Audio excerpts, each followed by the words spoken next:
السلام عليكم ورحمة الله وبركاته. تعرف على موعد مباراة منتخب العراق ضد منتخب السعودية في كأس الخليج والقناة الناقلة.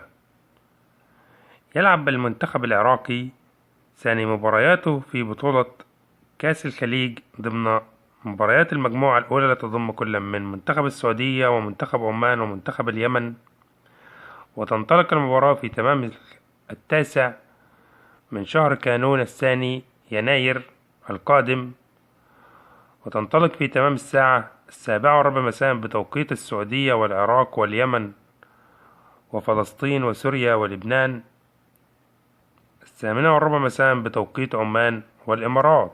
وتبقى المباراة عبر قناة بين سبورتس الرياضية والرابعة الرياضية العراقية والعراق الرياضية والسعودية الرياضية.